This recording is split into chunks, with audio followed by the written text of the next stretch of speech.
Hi everyone, welcome back to my channel. Today we're going to talk about the culture shock of leaving the Amish. And this episode is very special to me because this last weekend was 7 years since I left the Amish. Like, it's crazy to me that it has been that long, but at the same time, I wouldn't change a thing. And the reason I wanted to talk about this subject is because I don't think people realize the culture shock that comes with leaving the Amish. But if you think about it, you're leaving behind everything that you knew, everyone that you knew, and everything that you know about life in general. And you get thrown into this world. And when you're Amish, you think you know what the world is like out here. But when you actually leave, you realize that you knew nothing about the world out here.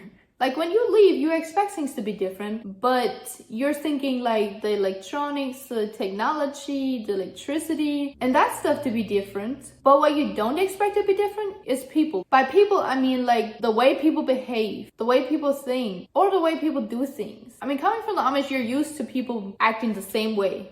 But what you don't think about is that the reason the people act this way, the reason people behave this way, handle themselves this way, is because of all the rules. And now you're in a world with no rules like that. Okay, I know we still have rules out here, but what I'm talking about is the strict rules that the Amish have. And it's crazy to see how people handle themselves, how people act, go about their business without those rules. But it's actually interesting because people are being themselves, and they're not just being this person because of rules that was made by the church. When I first left, I was shocked with how the people acted. By that, I mean people showing emotion in public, people showing anger in public, or people expressing themselves in public. Just in general like that. Because when you're Amish, the rules that the church has forbids you to do any of that. But it's not a bad thing because without the rules, you know that people are generally being themselves and they're not just being forced to be this person because somebody made rules or because they're following rules. I was the first one to leave in my family, so I didn't have anybody to show me the ropes or to tell me a little bit how it would be or what to expect. I was on my own trying to figure this out for the first time. I didn't have anybody.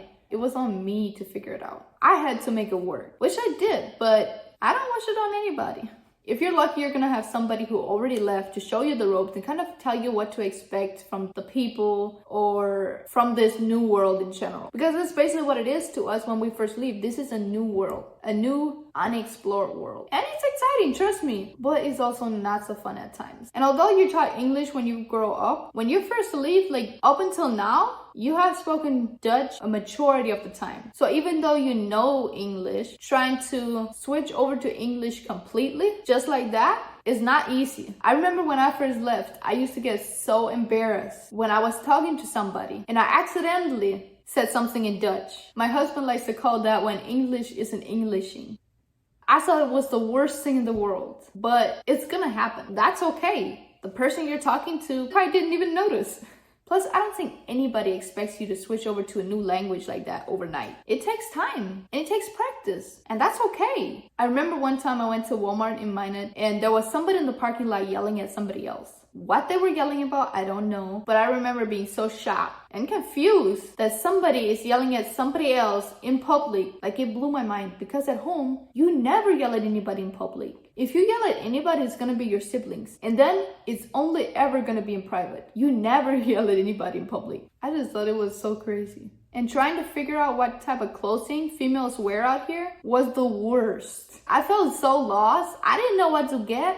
And don't even get me started with styles and fashion, because I didn't know what that was. And personally, I still struggle with style and fashion. But at least now I know what it is. But I am slowly figuring out my own style and what type of clothing I like to wear, or what type of clothing accentuates my body and fits my body type best. When I first left, my favorite color was blue. I liked all the bright colors. And that has everything to do with us not being allowed the bright colors back home. But now my favorite color is neutrals. I'm talking about different shades of white, beige, brown. Why? I don't know. But I'm like in love with that color right now. Like, if I see something a neutral color, it just makes me so happy. I think it has everything to do with it being a big trend on social media right now. But either way, I'm loving it. As you can see, I love it. And another thing, when you first leave, you're constantly feeling like you have to catch up. Like you're behind the rest of the world. For example, I was 18 when I left the Amish. So that means I was 18 years old when I started using electricity, technology, electronics, knowing what emotions is.